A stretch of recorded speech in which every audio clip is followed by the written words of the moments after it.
History of MMM, how it all began.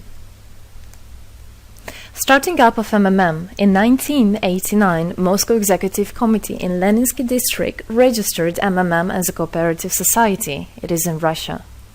A few words about the leader. The MMM Cooperative Society was founded by Sergei Mavrodi and was one of the leading computer equipment distributors in Russia. Sergei Mavrodi, having a degree in maths, worked as a programmer and took part in the development of the first operating systems. A few words about his decision to make his own company is the fact that having worked as a simple worker from 8 to 5, he understood that freedom is the most important for him, because that work of 8 to 5 is literally a slavery. At any point, at any time, the company can throw you out and you'll be left without nothing, although you could have worked in that company for years and years. So he realized it. This is why he decided to create his own child, and he knew whatever his efforts will be, it will come back to him in form of dividends and income. Free of charge travel campaign. In 1992, the brand became universally recognizable after Mavrodi offered several times to all the residents of Moscow a day of free of charge travel in metro, Moscow subway. Pretty smart. Birthday of MMM. On October 20, 1992, the joint stock company MMM was registered. In fact, it is a birthday of MMM in the traditional form in which people got used to consider it. The shares of MMM on sale. February 1st, 1994, the shares of MMM went on sale, and people immediately began to buy them. Moreover, the company willingly bought them back on a new, higher rate, which grew very fast at about 100% per month. The company's principle today is always more expensive than yesterday worked perfectly. Few words about that. Why did he do that? As you might know, in 1991, the Soviet Union fell. So if until at the time of the Soviet Union, everything that there was in the country, like properties, different companies, or whatever that was bringing some goods, was national. So any person of the country was entitled to have a share of that production, of that company.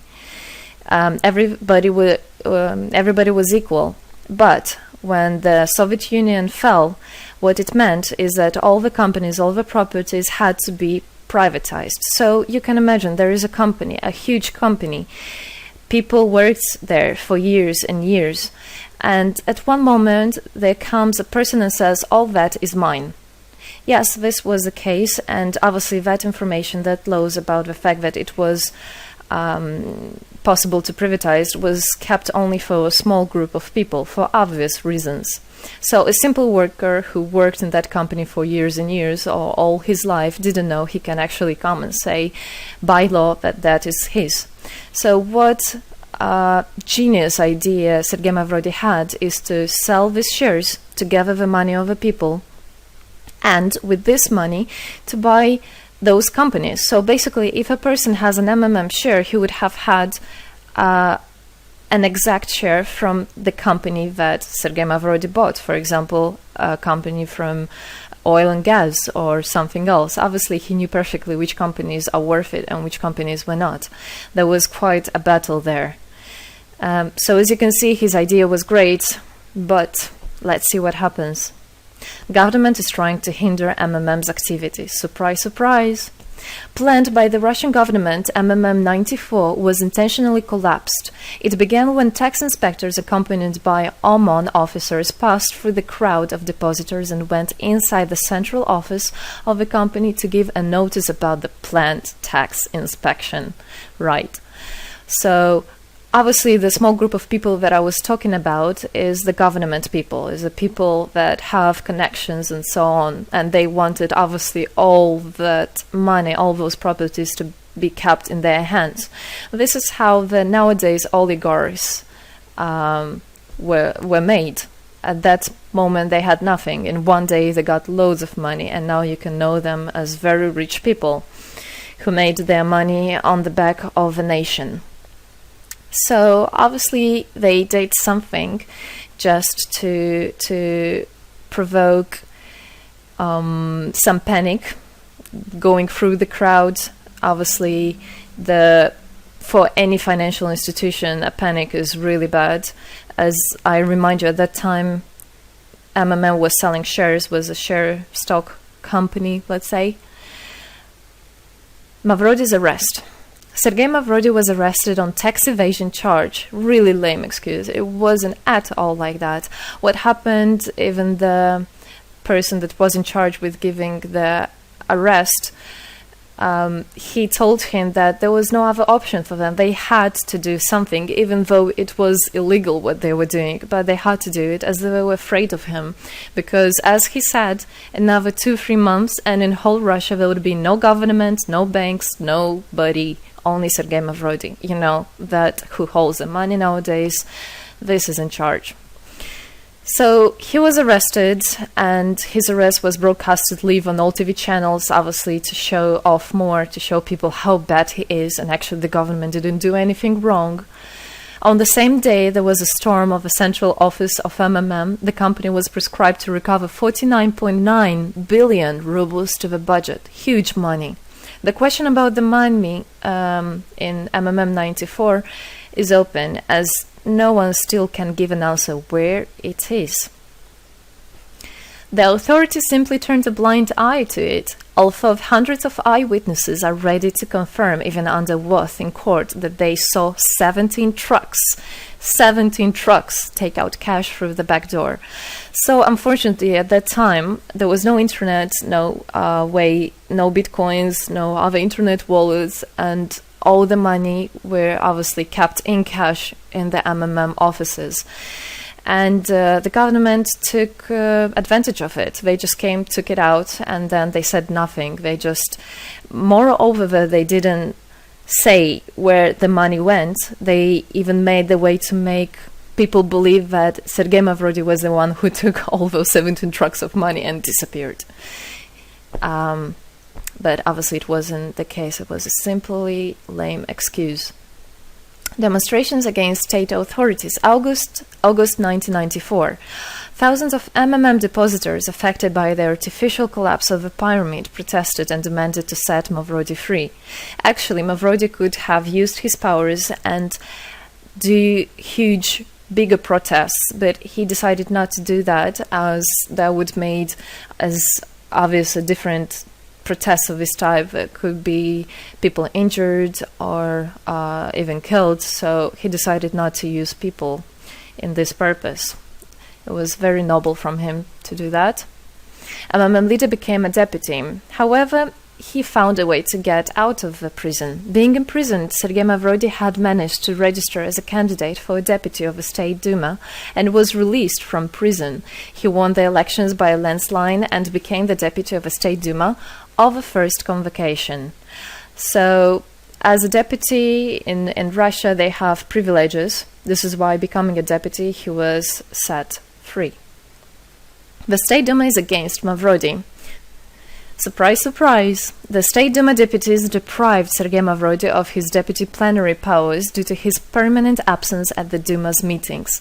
That incident was the only one in New Russia's history. Sergei Mavrody wasn't interested at all in politics. It's not, he hates politics, as he said it many times. So he became a deputy only for the reason to get out of a prison. That's it. He wasn't interested to go to their meetings, as he himself considered as well the people there as being quite silly and not worthy to spend time with. But this was another lame excuse for them to deprive him by saying that he is absent.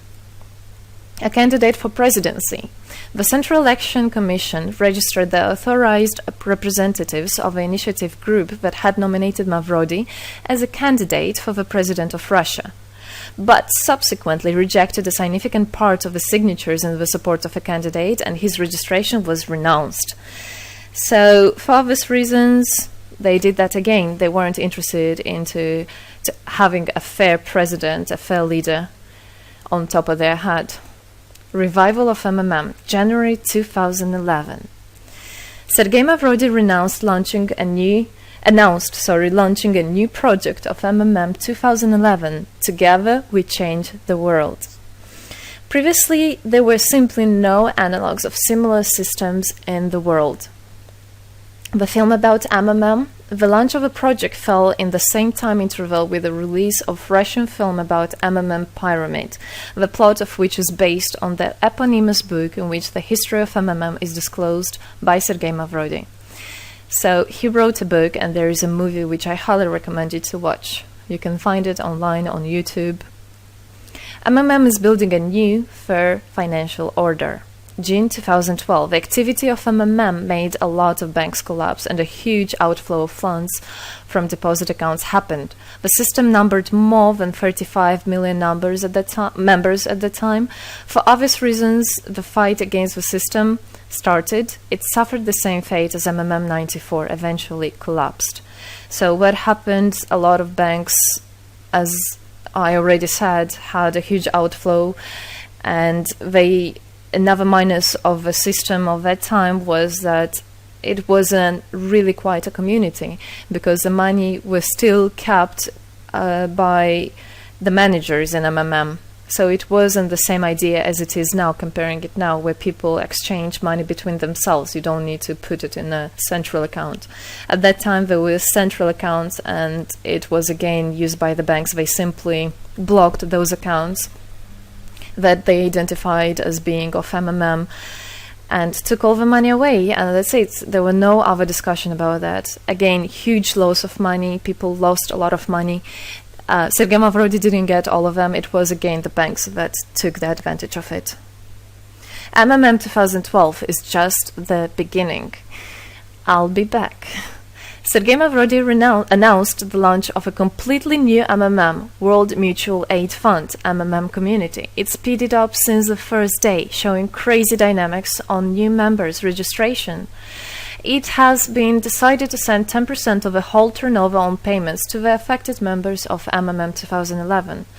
So again, another genius idea. In order not to make central accounts, in order not to gather the money somewhere, now the money are spread directly between participant itself. You can just check in your account online whom you should transfer the money to. So MMM now is connecting all the people between themselves in exchange, so that they can exchange the money and get benefits of it. It's amazing and it's crazy, but it is true. MMM is growing.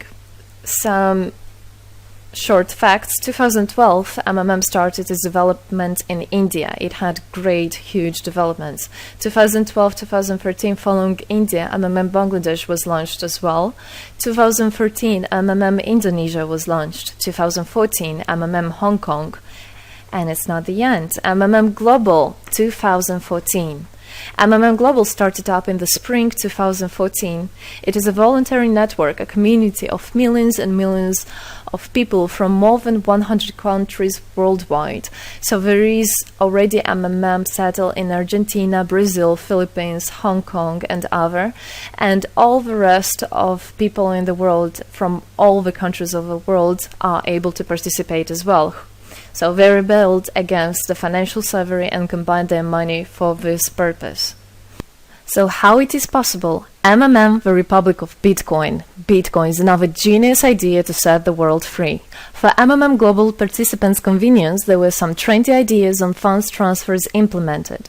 From now on, all the countries where you can buy and sell Bitcoins can be registered in a branch of Free People of the Republic of Bitcoin. Thus, there is no barriers to develop MMM in small countries due to their restrictions on the international bank transfers. Banks. This is not something that we would want to use, as the banks can anytime put restriction on an account or even block an account and take all the money. Yes, the banks can do that. Read better your contract. So, Bitcoins is really genius idea to do that. Join MMM Global, join our community, set the world free. Don't hesitate, don't even think of going back, just go always forward. We are writing the history right here and right now. We are not going to be any more slaves working from 8 to 5, having pennies for that.